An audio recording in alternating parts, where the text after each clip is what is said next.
Ya estamos de regreso aquí desde Mérida y me acompaña el doctor Ukip Espadas. Él es consejero nacional del INE. Ukip, bienvenido de nuevo.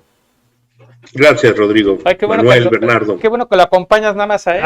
Bueno, y me acompaña también Bernardo Lal. Ya saben que está Bernardo Lal, yo no. Manuel Triay. Bueno. Oye, Ukip, una pregunta ahorita que platicábamos de las medidas de precaución. ¿Hay alguna propuesta o algún proyecto para que se vacunen a los funcionarios de casilla? Mira, eso está en discusión, no hay nada aún, no lo diría yo en ese sentido. Pues hombre, como ciudadano tengo la esperanza de que ocurra, como funcionario estoy a la espera de que el proceso evolucione. El proceso de vacunación es una cosa muy compleja, o sea, no quisiera yo estar ahorita en la posición de los encargados de ese proceso, y pues creemos que tendrán en cuenta lo extraordinario de la situación y la importancia que tendría lograr algo por el estilo. Pero por lo pronto no hay nada en ese sentido. Porque en principio pues deberían ya de estar vacunados todos los adultos mayores de 60 años. ¿Sí? Que son los que no van a poder ser funcionarios. Que son los que no van a poder ser funcionarios. Pero, ¿cuántos funcionarios de casillas serán? ¿2 millones? Son 7 representando a los partidos. Algo más de 1,5 millones de funcionarios de casilla. ¿Cómo? Es algo más de 1,5 millones de funcionarios de casilla. Yo pensaría que para esas épocas ya podría conseguirse o apartarse una cantidad de vacunas suficientes para todas aquellas personas que estarán ese día cuidando. Ay, don Bernardo, qué bueno que usted sea optimista, porque entre Ukip y yo no lo vemos así. Pero, hay un tiempo necesario después de la aplicación de la vacuna para que ésta sea efectiva, y entre vacuna y vacuna, en el caso de las que requieren doble dosis también. Es decir, no se podría lograr la inmunidad de los funcionarios. Digo, no soy epidemiólogo, por los números que tengo a la vista, me da la impresión de que si no se empezara la vacunación, si no el proyecto no empezara a mediados de abril o quizá antes, para que todo el mundo estuviera vacunado el 1 de mayo, la primera vacuna el 1 de mayo y los tiempos para lo siguiente. Son tiempos y rasgos absolutamente a la ligera, ¿no? Sí. Entonces, digamos que habiendo algo de tiempo, tampoco es muchísimo tiempo. Con esto que comentas, ya tenemos las elecciones encima. Prácticamente. Básicamente. Es decir, lo cual, hombre, habrá que ver, porque sabemos que incluso la disponibilidad de las vacunas ni siquiera depende de lo que las empresas han firmado con el gobierno de México o con otros gobiernos, porque es un programa mundial el que las vacunas no se están surtiendo al ritmo que se comprometieron muy diversos contratos, y que en consecuencia los programas de vacunación pues están siendo más lentos de lo que se quisiera. Digamos que el INE tendría que trabajar con el peor escenario, pensando en el peor escenario, que no hay ninguna vacuna, que no hay nada y que hay que cuidar todos los protocolos de sanidad, ¿no? Sí, es un fraseo excelente. Es decir, el INE no puede suponer que va a tener a 1,5 millones de funcionarios vacunados el día de la elección y que esa será la principal garantía de no contagio. Si eso ocurre, será maravilloso y será en adición a la preparación para el peor escenario. Y el peor escenario es, el 6 de junio seguimos teniendo un nivel de contagios comparable con el que tenemos hoy y nadie está vacunado. Esas son las condiciones para las que estamos preparados. Ok, me gustaría también aprovechar que estás con nosotros para tratar de entender un tema con respecto de estas ruedas informativas, ¿sí? O las conocidas mañaneras en el caso del presidente de la República, pero que por lo que tengo entendido ya cualquier funcionario público puede implementarlas, tener todos los días un espacio en el que informe a la sociedad sobre lo que considera que debemos de estar informados. En ese sentido, el INE originalmente habían los consejeros indicado de que ese tipo de ruedas de prensa ¿sí? No deberían de hacerse porque nunca fueron permitidas. Ahora ya sabemos que el tribunal las permitió. ¿Cómo va a actuar el INE con respecto de estas autoridades y de los medios de comunicación? O sea, los medios de comunicación, es que ya hay ciertas confusiones.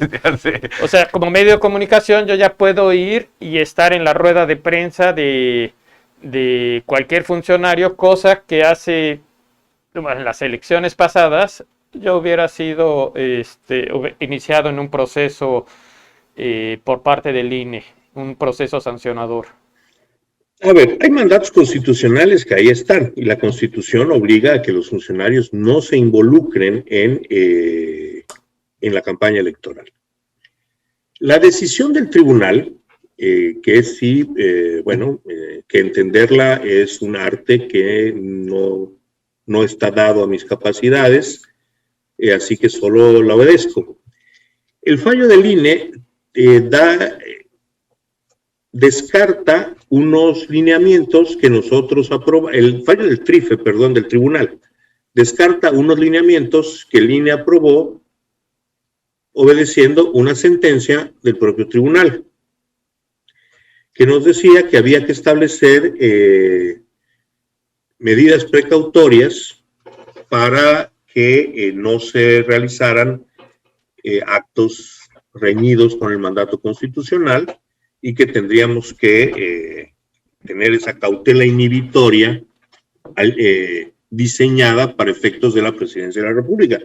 Nosotros hicimos eso, consideramos que no era debido tomar una decisión de esa naturaleza involucrando solamente a un funcionario público y la hicimos extensiva a los gobernadores y a otros funcionarios y después el tribunal dijo que no, que andábamos nosotros haciendo eso, que lo que nos habían dicho era que solo para el presidente y que en consecuencia adiós el acuerdo. Lo cual en principio pues genera la idea de que cada quien podría hacer lo que quiera, pero a esto el tribunal ha respondido que no es que haya declarado que cada quien pueda hacer lo que quiera, sino que simplemente ese acuerdo del INE está descartado, de donde se concluye que el mandato constitucional sigue en vigor. Es decir, no hay carta blanca para que cada funcionario público pueda opinar y descalificar contendientes electorales, si bien los lineamientos específicos que se iban a aplicar a esto han sido desechados por el tribunal. Este proceso, Ukip, tú que has vivido una infinidad, hoy que lo vives, como bien dice aquí el señor Triay, lo vives del otro lado de la barrera, digamos. ¿Qué diferencia me puedes decir con respecto a los anteriores? Quitándolo de la pandemia, evidentemente, como una cosa que tú has vivido, lo que has estado viviendo y lo que viviste en el pasado. Bueno, mira, una de las cosas que es particular en este proceso es la convergencia de las 15 elecciones para gobernador del estado. Eso le da una talla distinta en términos de su intensidad política, no nada más de lo que nos toca a nosotros, que es la organización del proceso, que si bien recae en 32 organismos locales, involucra al instituto en cosas fundamentales como por ejemplo la fiscalización en el uso de los recursos. Toda la fiscalización de uso de recursos en todo el país está a cargo nuestro. Estas no son cosas nuevas, pero son cosas que yo no había vivido. A ver, el tamaño de la elección sí es nuevo. Claro. Los procesos de fiscalización en estas condiciones son nuevos para mí. Es un proceso de una magnitud gigantesca. El monitoreo de medios, es decir, tener un aparato de vigilancia que esté oyendo todos los medios de todo el país, radio y televisión, todos los días, a todas horas, ese es un esfuerzo institucional gigantesco que hacemos en el caso de esta elección, se está haciendo. Eso debe ser brutal realmente y un trabajo enorme. No, es que es que estamos en un país de 126 millones de habitantes, 1.900.000 kilómetros cuadrados y 95 mil millones de votantes en territorio nacional. Agrégale el voto en el extranjero. Es decir, la complejidad puramente operativa de conjuntar todo esto en un solo día en que la gente vaya a votar es enorme. Agrégale todas las complicaciones políticas nacionales y locales que esta diversidad de procesos genera y que, como corresponde, son conflictivos.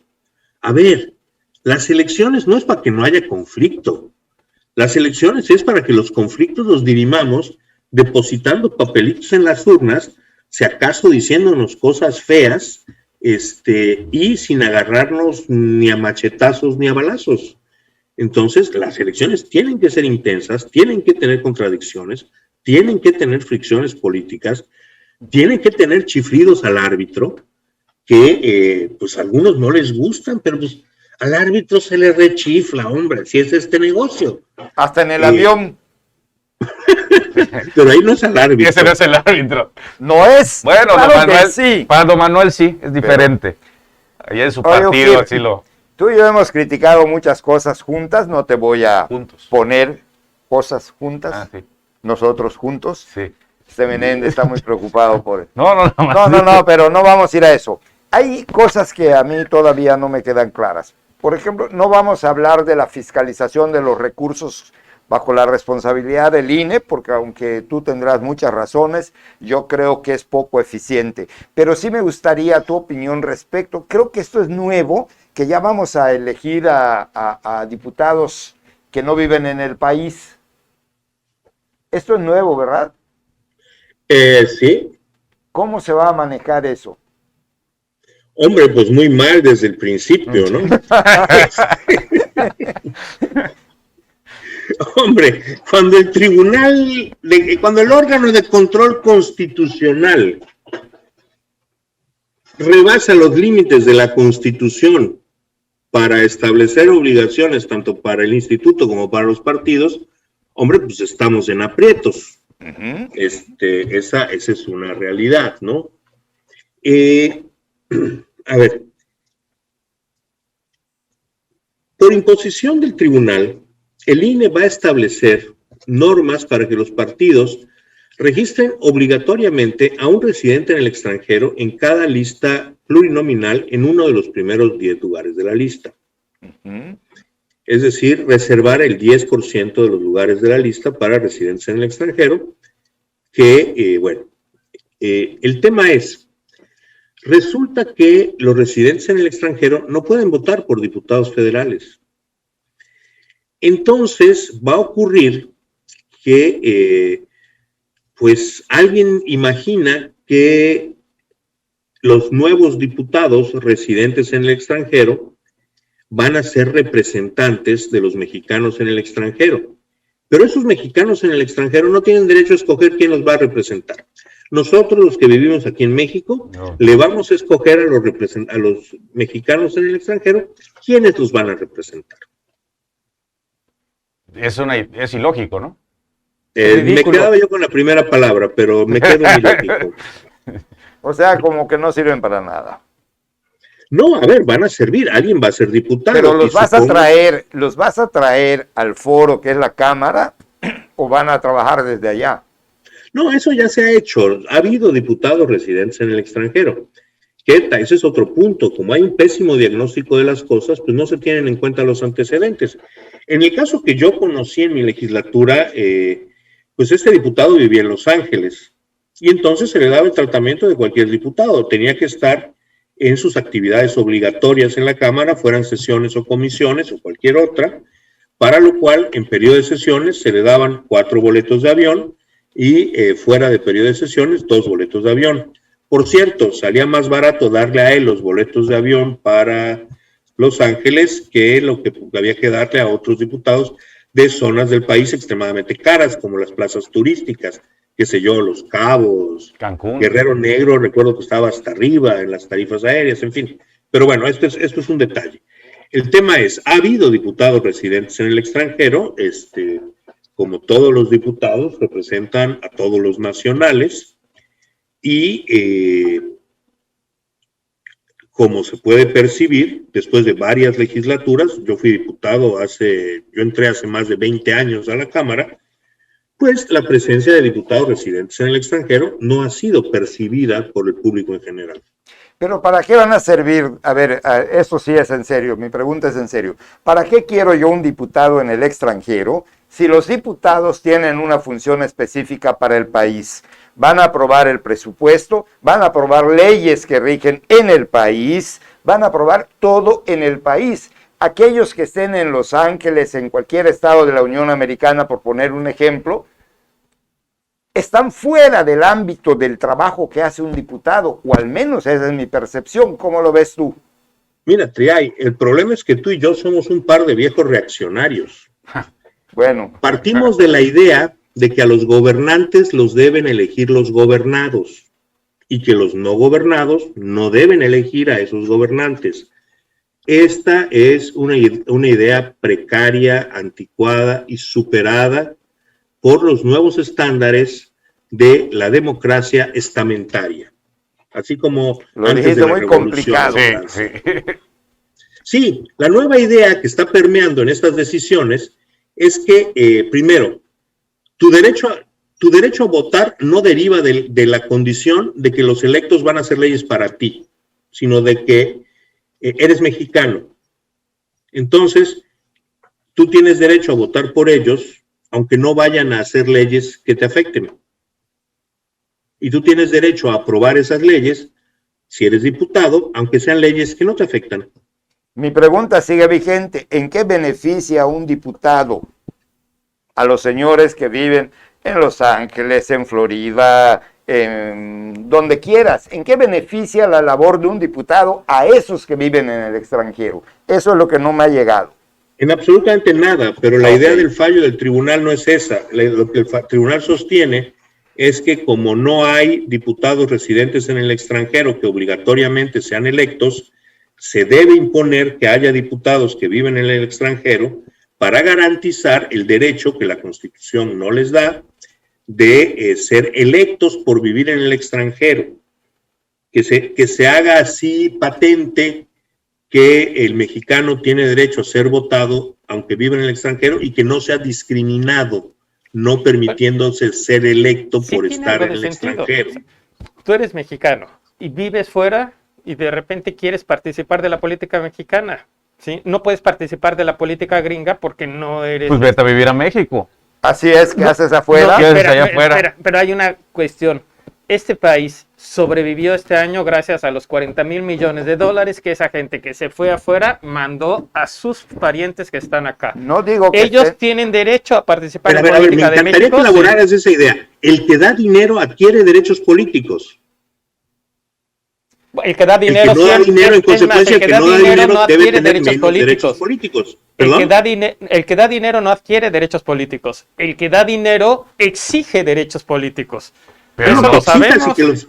Bueno, de que los exige. Pero la pregunta es ¿la legitimidad de votar deriva de que da dinero? Yo creo que no. Wow. O sea, Billy Gates da mucho más dinero a México que cualquier migrante. ¿Debe Billy Gates poder votar en las elecciones mexicanas? Pues pronto lo vamos a ver votando. A este ritmo lo vamos a ver votando. Es que a mí me parece que el argumento de la transferencia de dinero es perverso. Es decir, uno no gana el derecho a votar por méritos adquiridos en el otro país. Uno merece el derecho a votar porque son los que te van a gobernar. Y la sustancia de la democracia es que los gobernados elijan a los gobernantes. Oye, pero a ver, hay una cuestión. Hace 30 años, 20, 30 años, platicando con algunas personas que se dedican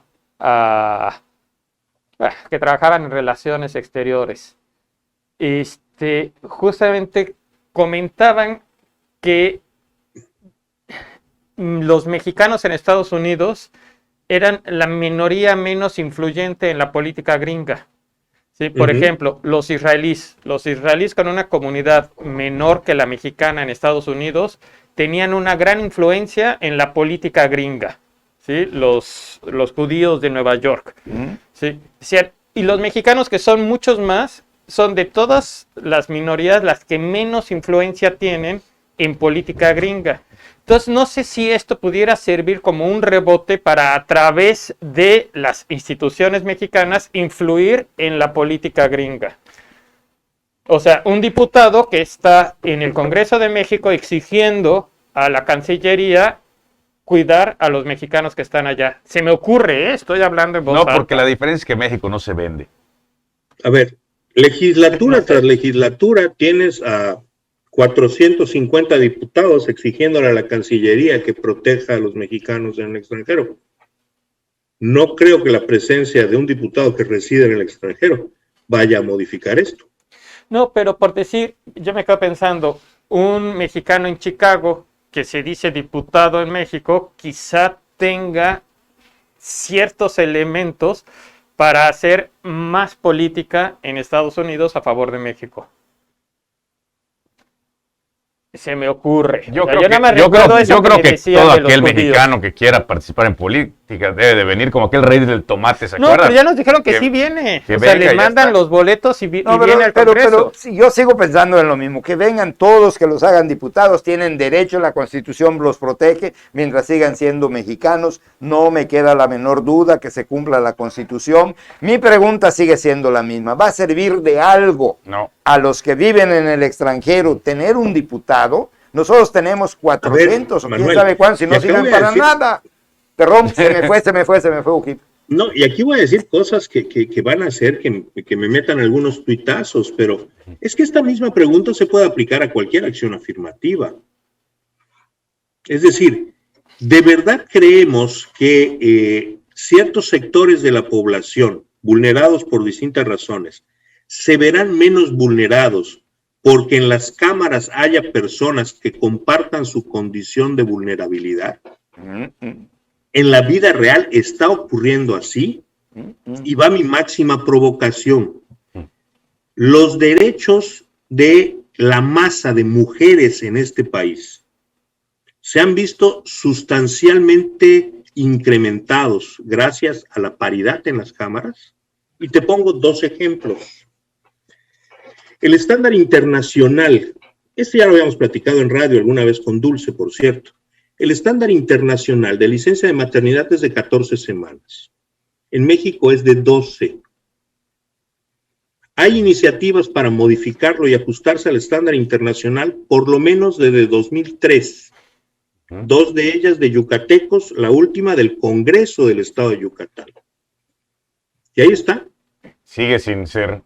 La mitad de mujeres del Congreso no ha considerado prioritario alcanzar el estándar internacional en la licencia de maternidad.